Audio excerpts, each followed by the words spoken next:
the old dogs are not going quietly into the night, John.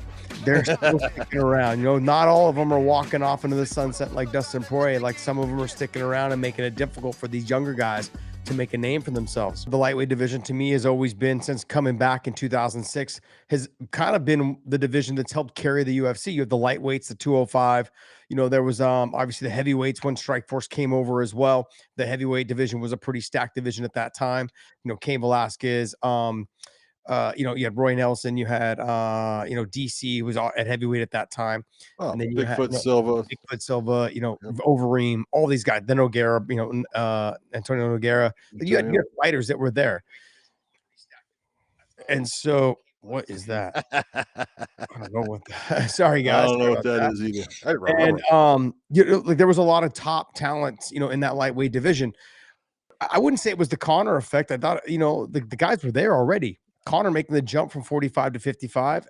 Sure, I think it brought more of a spotlight onto the division, but you had such great talent there. And I think Eddie Alvarez came over around that time as well, you know, in what, 2016? No, Eddie had just lost to Conor. Conor took the title from him. But I'm saying he wasn't there very long before fighting Conor. No, you know, he was only there a couple of fights. Yeah, exactly. So his first fight coming in was Cowboy Cerrone, which he lost. Yeah, you know, and then got a couple wins, and then all of a sudden they gave him that title shot against Rafael, you know, RDA. You know, and he made the most of it. Yeah, I mean, look, when I'm looking at this with this whole breakdown of the lightweight division, I'm also going to take into consideration like what I've been talking about lately.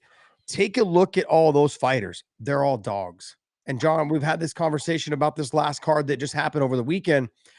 This sport is missing the dog effect, like the fighters that are willing to just lay it on the line. We got great fights last weekend on a small card that we don't normally get, right? Like we consider these like throwaway fights. Like there's a couple 1 or 2 fights that normally have good, you know, good action. But last weekend was a rarity. It was like these guys came out and threw down, had a great set of fights.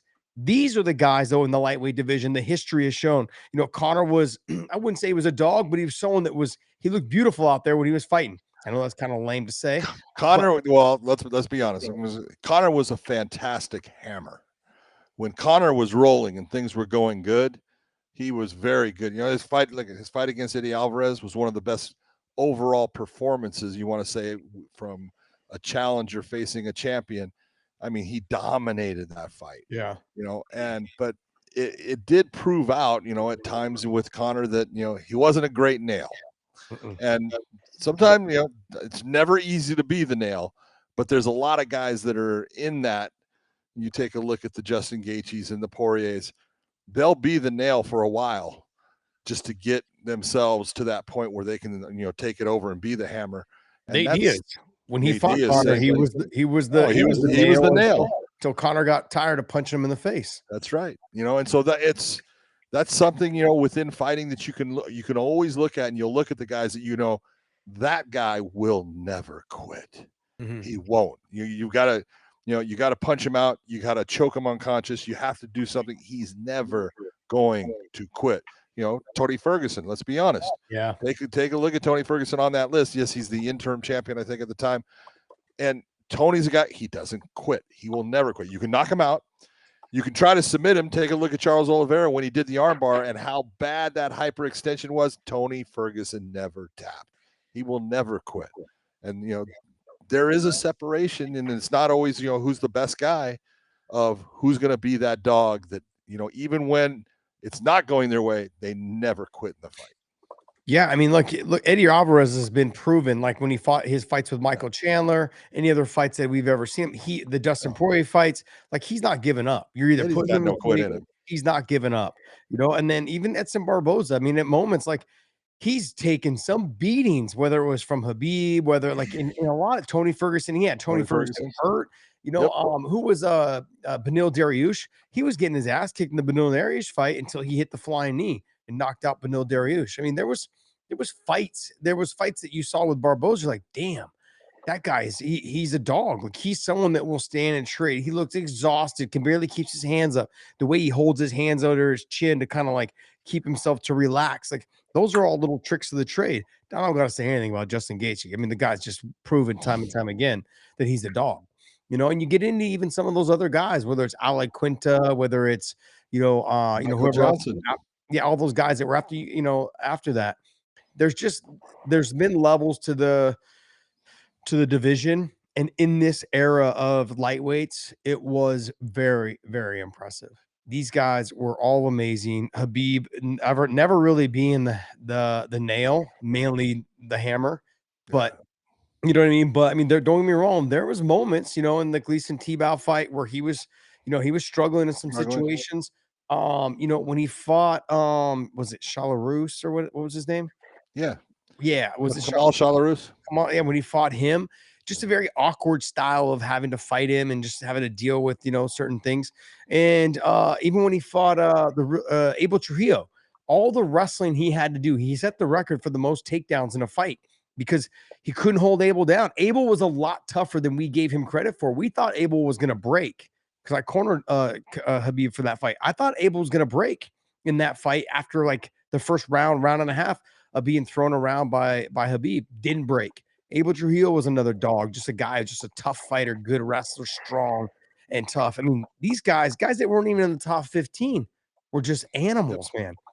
It started to change. It's obviously changing, but what they're having a hard time in making this sport happen right now is the old dogs are not going quietly into the night, John.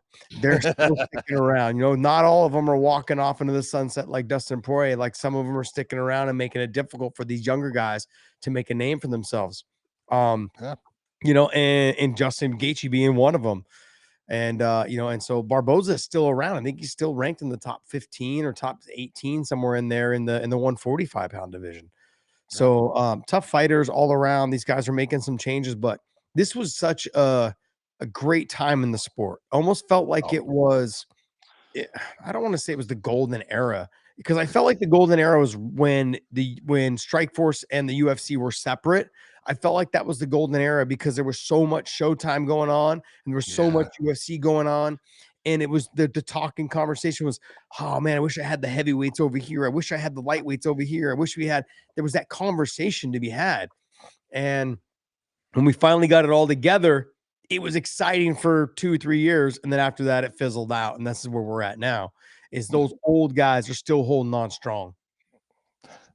You take a look and you were right. When Strikeforce was going as big as it got, the heavyweights were always something that you looked at the cross pollination of UFC heavyweights with Strikeforce, and you knew that there was something there. There was also, it really wasn't that in the light heavyweight, Strikeforce didn't bring enough, but in the middleweight they really did. They brought guys like Tim Kennedy, Luke Rockhold, Jacare.